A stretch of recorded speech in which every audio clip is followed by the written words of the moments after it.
Hi dancers, welcome back to my channel. I'm Claudia Dean and today we are here with the amazing Lily. So Lily trains at Queensland Dance Centre here in Brisbane and she's just 15 years of age.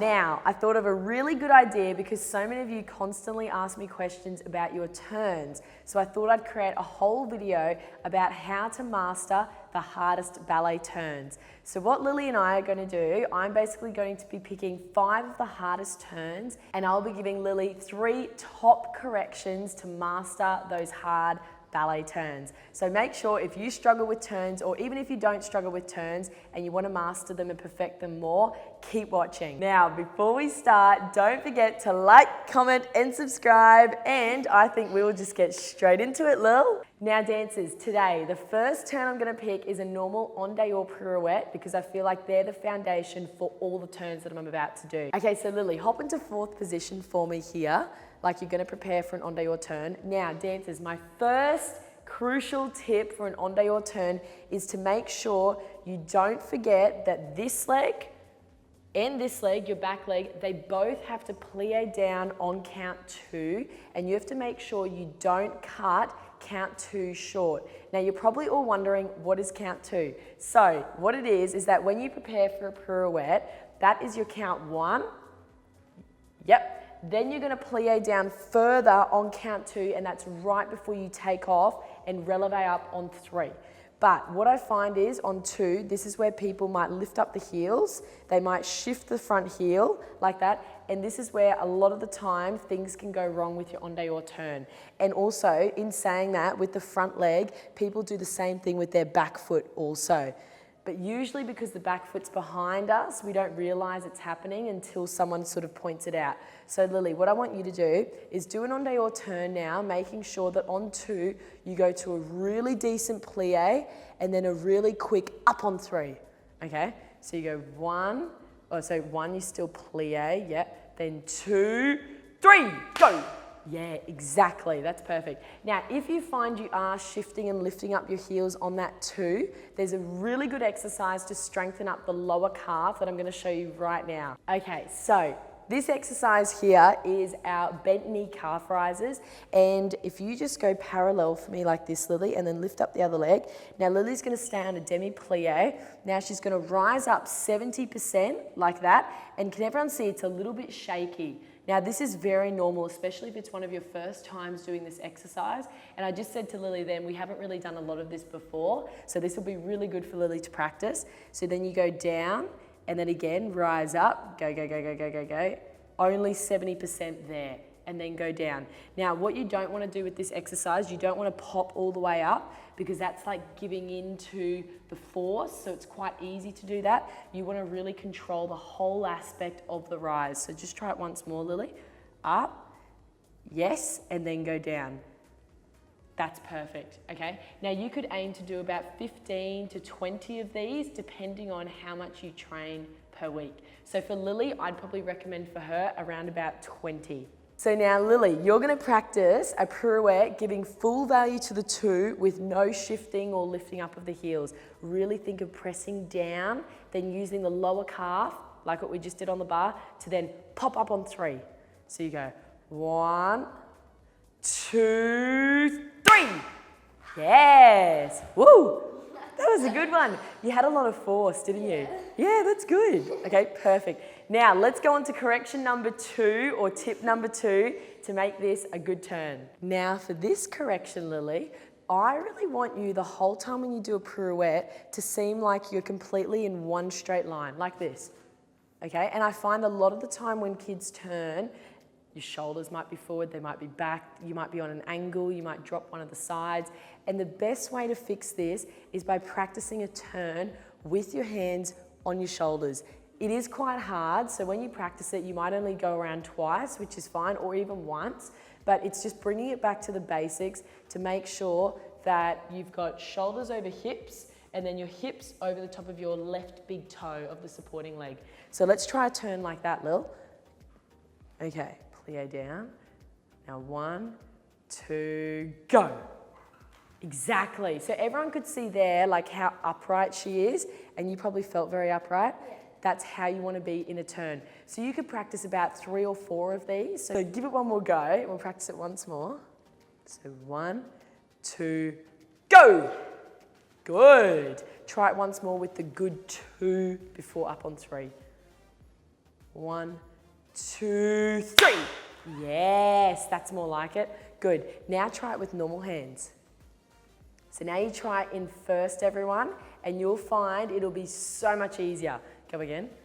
Shoulders. 1, 2, 3. Yes. See, that was even better than before, wasn't it? Yeah. Good. Now the next tip is all about the arms in first. So if you can put your arms in first for me, Lily.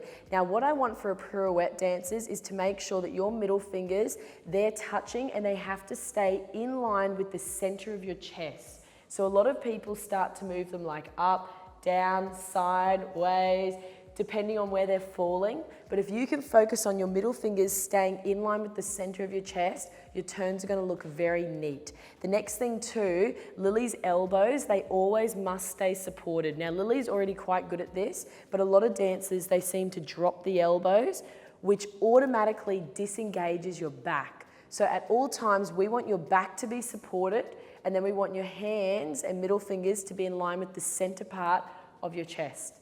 There we go. So let's try a turn, Lily. Now you're going to focus on that connection and elbows up. So 1, 2, center of the chest. Good. Oh. That was good.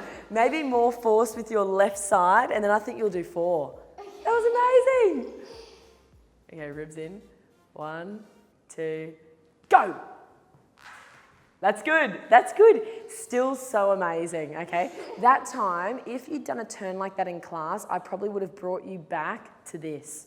Because did you feel you were a little bit forward? Yeah. Yeah, so it's just about just making sure you go back to those foundations and basic stances, and then you'll find you'll be doing 4 turns, 5 turns, like that. Now the next turn we're gonna work on is Lily's favorite. It's 5th turn. So I feel like everyone's got a little bit of a grudge about 5th turns because they are really hard and you don't have a lot of force and you don't have the luxury of the wideness of a 4th to take off before you do a 5th turn. So I'm going to give you my top tips on how to master a good 5th turn. Now Lily, if you can just go to 5th for me like this. All right, something you've really got to remember, dancers, when you're wanting to do a good turn is, just fondue down for me, is make sure this hand and this elbow and the fingers have to join in together, and at the same time, this foot has to come up into retire. So what people sort of miss here is they don't get this connection of everything together. It'll be like 1, 2 or 1, 2. And that's what makes you fall in weird directions. So we want to make sure always, if you go back to that 5th for me, Lily, and now plie down, you want to make sure always, when that foot comes up into retire, this hand is going to go straight in, okay? Just try a releve. Okay, 1, 2, releve. Perfect. So now try and do a turn exactly like that. That same coordination, down, up. Go 1, plie down, 2, go. Perfect. Okay, that was great. So you can see, dancers, if you get that coordination down pat, there should be no excuse for your turn to not be amazing. Now the next tip is about coordinating how you're going to come down and out of that 5th turn. So if you can go back to 5th again, Lily. Now as you know, when you finish this turn, this right leg has to go back in front. So what I want you to do is you're going to do your single pirouette, but ensure that as you land, that right leg goes down and the left arm and the right arm go into 3rd straight away. Boom. Yeah, like that. So you go 1, 2, together, together. Okay, see how just then, did everyone just see that? And that's okay, because I'm glad you've done that, because now everyone can watch this too. So you landed with your arms in 3rd before that foot came down, hence why it overswung. So you know when your arms go into 3rd, that is when your foot has to come down. Okay. Do it again. 1, 2, up, land. Yes, better. Do it even sooner though, with this foot. 1, 2, go. Up, down. There you go. That's what you've got to do, okay? Now try and do 2 in a row like that, making sure you go up together, down together, up together, down together. 1, 2, go. Up, down, up, down. Good, that's it, that's good. Now, our next correction for fifth turns is really critical if you want to do a very neat looking turn, and that's about, go to here for me, Lily, making sure that before you take off, nothing is to move on this side. In fact, the whole time you do a fifth turn, that whole right side should stay completely still. All that happens is this arm goes in and back out, and in and back out. Do you see how there's no movement needed on that side? So a lot of people, they end up revving up before they take off, so they do this. And what that does, it twists up the hips, it twists up the shoulders before you've even taken off. So then you're kind of letting yourself down before you even commence the turn. If you can keep everything straight, then less is more. You don't have to move as much, you don't have to compensate. So I'd highly recommend that. So go to here for me, Lil. Now all I want you to do is move that left side in and then go back out. 1, 2, 3. In, out. Ooh, like that was really neat, wasn't it? Yeah, one more time again. See if you can do 2. So keep it really still. 1, 2, go. Straight in, there, go in. Exactly. See, isn't it just so simple, just keeping that still? Yeah? It's amazing when you break down the coordination dances, like how much easier turns can become. So just make sure if you're struggling a lot with these fifth turns, go back to the foundations, go back to your preps and work on everything we've just said. Let's go to the next turn. Now, fouettes. Everyone loves doing fouettes, and I feel like fouettes, everyone wants to find out how to do them really well. So I'm going to give you my top tips. I've definitely released tutorials on how to actually master fouettes from scratch, so make sure you go check those out. This is more so top corrections to make sure they look really schmick when you do them. So Lily, I want you to do some fouettes now, and this is the correction I want you to think of. So if you know you're prone to dropping your leg, you might be better off thinking of holding your leg above 90, just very so slightly, because that way then I'll probably get it at 90 when you're turning. Yeah? So just try and do about 3 fouettes for me. Good, 90. Yes. Now, if I had to nitpick, Lil, I would say that your devant is just slightly too low. Your second is great, but devant, if you can lift it up just slightly more. Give it one more go. Yes, that's it. Good. Now, what's hard about this is remember that if you go higher devant, that means that it's almost like if your foot had a pencil attached to it and you're trying to draw a straight line. Okay, yours was sort of going 90 great, and then it went boom, too high. Okay. You want to go pencil, straight line, straight out, straight in. Okay. Try it again. And go. 1 and 2. That's better. That's much neater. That's good. Now, speaking about the first fouette after your preparation or turn, one thing that I feel dancers need to do more of is you need to releve faster on the first fouette. So for instance, Lily, you do your double turn, 1, 2, then you've got to go down, up, much quicker. So you go 1, 2, da-da. So try that for me. And go 1, 2, down, up. Yeah, see? You could almost do double into double if you think of that. Try that. So faster releve. So you go normal. Now quick. Yeah. Oh. High five. Definitely do that, dancers. Now, the next turn we're going to go on with is en dehors attitude turns. These are pretty hard, but let's give them a go. So let's go to fourth, Lily.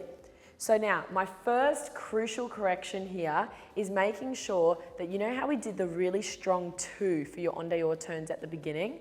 Now you've got to remember that on that 2 for your attitude turns, your arm has to go out to a longe, and you've got to really accent and press the back foot, that one, into the ground. So everyone that's trying to do this turn with their weight really far forward, it's going to be very hard. You've really got to use 2 feet, because for a jump we'd use 2 feet to go up. So for a turn you've got to use 2 feet to go up as well. So let's go back to your prep, Lily. Now we go 1, we plie down on 2, taking the arms out. She's using 2 feet. Yes, so that's really important for just the preparation. Now, the next tip I have to show you is how you're actually going to get up into the position. So if you can go to 2 again for me, Lily. So 1, 2. Now, it's really critical that your arms go up sideways, dancers, like that, and you feel as though your middle fingers are like 1 centimeter apart in fifth, like that, just so they stay really connected. What you want to avoid, you don't want to be doing that because that's going to change your body weight. And you don't want to have your arms really wide either because that's more room for them to move and more room for error. So if you can go to 2 again, Lily. 1, 2. Now just do a single for me, going up on 3, thinking of all those little things. So 2, 3. Good. That's it, Lily. Very good. Would you normally do 1 or 2 turns of these? Depends. So sometimes it's like normally 1, but occasionally 2, or yeah. Okay, let's try it again. Go to your prep. Now you're going to try 1, 2, 3 quite fast now. So 1, 2, 3. Yep, and really use the back foot to push. 1, 2, 3. Okay, good. There's a couple of things here with Lily, everyone. So first thing I want you to remember, Lil, is that, you know, on 2, how we went to a longe, you've got to finish that movement with the arms by 2. So 1, 2. Yours was a little bit 1, 2. So you want to go. Then on 3, it's everything up. So Lily at the moment is kind of doing like a funny shift with her back foot. But you got to remember on 3, it's just like that. Yeah, it's like you got bubble gum on your foot. Like, go again. So 1, 2, 3. Yeah, that's the proper coordination, okay? Now, watching Lily do this is going to take me to my next correction that I really want to tell you. So, the back knee has to be at 90 degrees when you go up. If it's any lower, you're probably going to be dragged backwards or forwards or in funny directions. So, when you go up on 3, Lily, you're going to try and get your leg all the way up. 1, 2, 3. There you go. That's better. Try it once more now with a double. So you've got to use more with your back foot to get up on 2. So 1, 2, 3. Yes! Ooh, that was good. That was really good. Now to land it, go to here for me. Feet on rise. Okay, now go to demi-bras, looking at the front. Go. Form. There we go. That's it. So when you finish that double, you'd go 1, 2, there. That was a good double though. Yeah, so it's all about making sure you just coordinate everything in your preparation. Yeah. Now our next turn are arabesque turns on to don. These are quite hard. So Lily, I'm just going to maybe show you and tell you all 3 corrections at once because I feel like they're all critical to make the turn happen. Yeah. So, and Lily hasn't also done a lot of these, have you? No, so you don't do them a lot, so that's why I sort of want to pass on all the corrections straight away. So let's go into a wide lunge here, Lily. So the first thing I need you to remember is your 2 hips must be over the top of that front big toe. Yes, this is the one turn where I really allow dancers to be much more forward. Rather than all the en dehors, I always say be more on the back foot, but for en de dons, I always recommend being more forward. Purely because then your back foot's light and you're just relying off that front leg to put you on top of your center. Okay, let's go again. So we're here. Now, the next correction is Lily's arm here, the front one, needs to have a lot of weight in it. So you see how there she was like tensing it? Now, if you just relax it, Lil. Yep. So when she goes into this arabesque turn, I want it to almost like flop into the position. Because the more weight it's got, the more force you're going to get from that arm. Then my final correction is when you're actually going around, you want this arm, because it's got the weight in it, and you could actually try this, you want it to slice the air like this. Slice, yeah, literally, that's what you want to think about. Yeah, try that for me. So forward, weight, now 1, 2, slice. Good. Now at the moment, I feel as though your arm went too quick for your lower half. Okay. So in other words, your lower half has to move faster. Yep. So 1, 2, lower half then arm, like everything at once. Okay. 1, 2, go. That's nice. See, that was good. Yeah, it's making sure everything's coordinated. So again, those 3 corrections I find are the best ones to achieve really good arabesque turns. Haven't you done well today, Lil? High five. Good job. Give me a cuddle. She's done so well today because actually a lot of these turns were new and you haven't done a lot of them. So it's been really good to have you on my channel, Lil. So we will see you on my next video. Don't forget to like, comment, and subscribe, and we'll see you then. Bye.